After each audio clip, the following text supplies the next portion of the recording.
জীবন হলো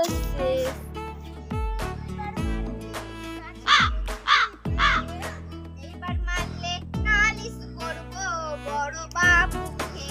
ও ভাতারের ভাত খাবো না বলগা বাবাকে।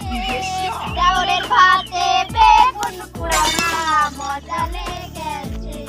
চাউলের ভাতে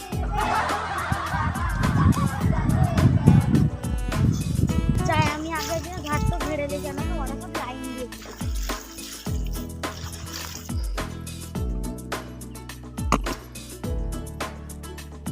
প্রতিবছর দেখতে পাচ্ছি না একটা ছোট জায়গা আমারই তো কাঁচা হবে না। আমার কাঁচা হবে যে তুই কাটবি যা এখন লাইন দেবো। কাট কাট তুই আগে কাট কাটবই তো আমি আগে আছি আমি কাটবো না যা এখন লাইন দেবো।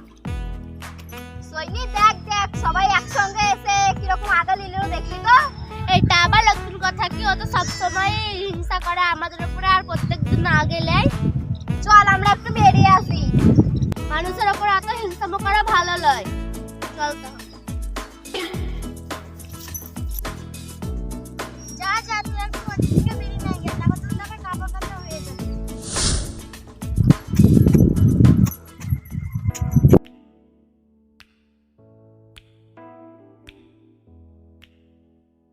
আমি যা দেখছি আর কাপড় কাচা জীবনেও হবে না। ও দু হাতে কাপড় কাচে না, ও এক হাতে কাপড় কাচে। তুই ঠিকই বলেছিস রে, কিন্তু কি করা যায় বলতো?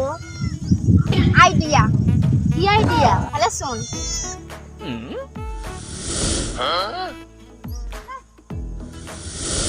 তুই তো ভালো আইডিয়া বলেছিস রে, চল তাহলে এটাই করা যাক। ঠিক আছে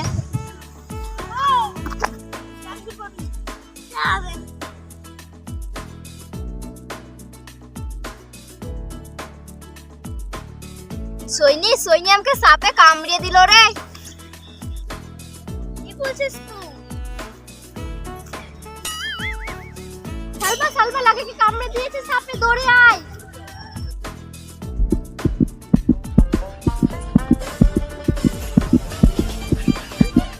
কি বলছিস তুই? লাকিকে সাপে কামড়ে দিয়েছে? হ্যাঁ রে, ওকে সাপে কামড়ে দিয়েছে। তুই সামলাতে তোর বাড়িতে খবর দিয়ে আমি ওকে ধরে নিয়ে গেছি। ঠিক আছে